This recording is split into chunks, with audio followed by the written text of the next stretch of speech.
अनोखी बात आप पाएंगे। आप देखें, भगवान श्री राम पशु वाटिका में जाते हैं और जाने के बाद जब उन्होंने जनक नंदिनी सीता की सुंदरता को देखा तो श्री राम को लगा कि आज तो मेरे मन में जैसे भावों का उदय हुआ, पहले कभी नहीं हुआ था। भगवान श्री राम जो है अनुभव करते हैं कि उनके स्वभाव और मन की जो परंपरा थी आज उससे विरुद्ध उनका आचरण दिखाई दे रहा। और तब आप क्या पाते हैं, भगवान श्री राम जब गोस्वामी जी कहते हैं पहले तो जनक नंदिनी सीता की सुंदरता देखते हैं और सुंदरता देखने के बाद भगवान राम मन ही मन उस सुंदरता की सराहना करते। पहले तो जब आभूषणों की ध्वनि कान में गई तो भी मन में दिव्य राग का उदय हुआ और जब उन्होंने सीता जी की सुंदरता को स्वयं सामने देखा तो अस कही फिर चिते ते ओरा, सिय मुख शस्य भय नैन चकोरा, भय विलोचन चारु अचंचल, मनो सकुच निम तजौ द्रंगंचल, देख सिय सोहा सुख पावा, हृदय सराहत वचन नावा। सुंदरता की सराहना कर रहे हैं, लेकिन उसके पश्चात अगला वाक्य क्या है, सिय सोहा हिय बरणी प्रभु आपन दशा विचार। सीता जी को सुंदरता की प्रशंसा करते हैं पर अपने स्वभाव पर विचार करते हैं। आज मुझ में ऐसा बदलाव कैसे आ गया।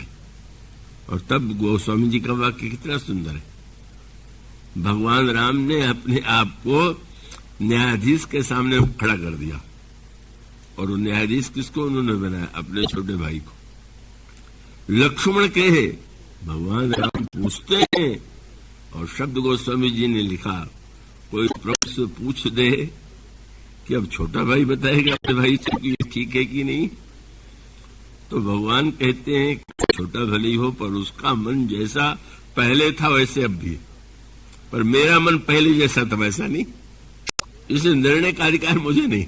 इसलिए आप पाएंगे कि भगवान श्याम सिय शोभा ही बरणी प्रभु आपन दशा विचार, बोले सुचि मन अनुज सन बचन समय अनुहारी।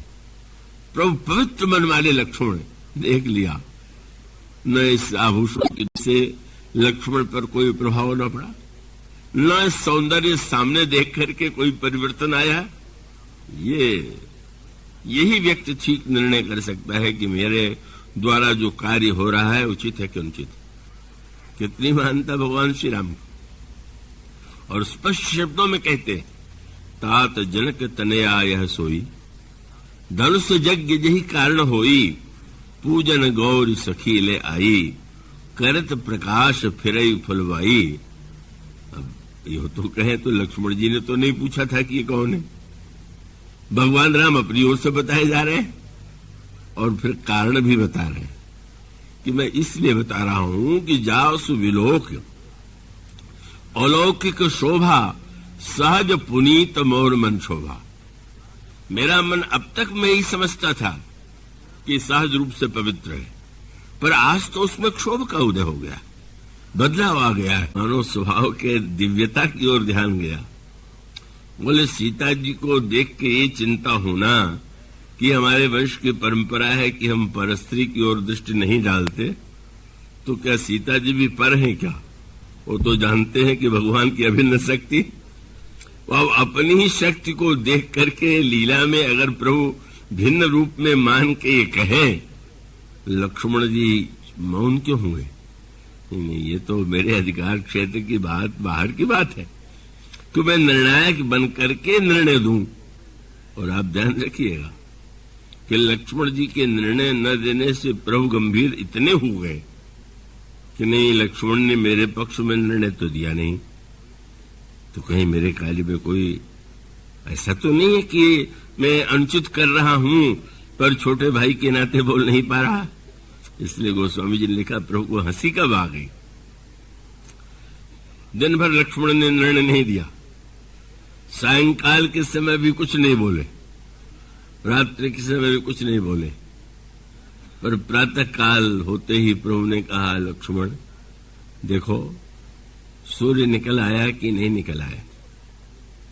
और नहीं निकल आया, क्या निकल आया? तो लक्ष्मण जी ने हंस करके कहा, प्रभु एक सूर्य निकल आया है और दूसरा थोड़ी देर बाद निकलने वाला।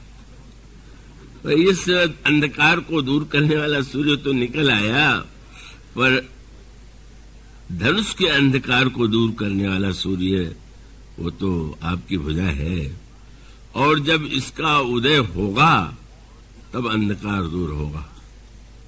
एक नए स्तर पर निर्णय उन्होंने दिया। क्या? और आगे चल करके गोस्वामी ने जब लक्ष्मण जी ने कहा कि धनुष टूटेगा और जयमाल पड़ेगा, तो गोस्वामी जी की पंक्ति क्या है? बोले, बंधु बचन सुनि प्रभु मुस्काने। चलो भाई, निर्णय तो तुमने दे दिया, इतने देर बाद ही सही। और शब्द क्या? हो सुचि। बोले सुचि मन अनुजसन।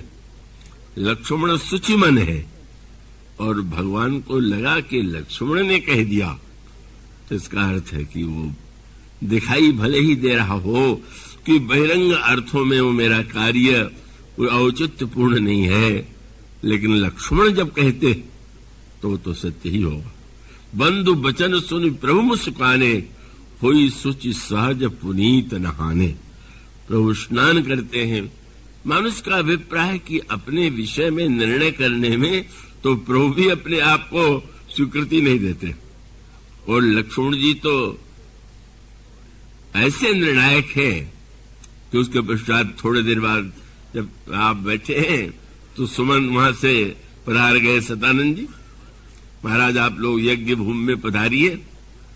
तो विश्वामित्र जी ने श्री राम से कहा कि राम सिंह स्वयंवर देखिए जाई, इस काहिदो दे बढ़ाई।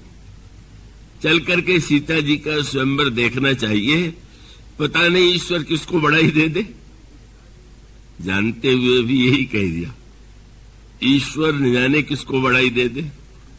लक्ष्मण जी को लगा कि ये घोषणा तो अच्छी नहीं, चलते इसमें संदेह की बात कि ईश्वर पता नहीं किसको बढ़ाई देगा। तो आपने तुरंत कहा कि महाराज इसमें ईश्वर किसको बढ़ाई देगा? महाराज बस लक्ष्मण जी ने कहा कि आपका जिसको आशीर्वाद देते हैं वही तो सफल होगा। जब यह वाणी लक्ष्मण के द्वारा जो छोटे और गुरु विश्वामित्र के द्वारा समर्थित होती है, तब कहीं जाकर के भगवान राम को यह प्रतीत होता है तो उनका कार्य धर्म संगत है। मानो धर्म शब्द और उसको लेकर के मनुष्य ने अपने आप को बहुधा भ्रांतियों में डाला है। अपने स्वार्थ या अपनी वासना का ही समर्थन करते हुए वो धर्म की बात कहता रहा।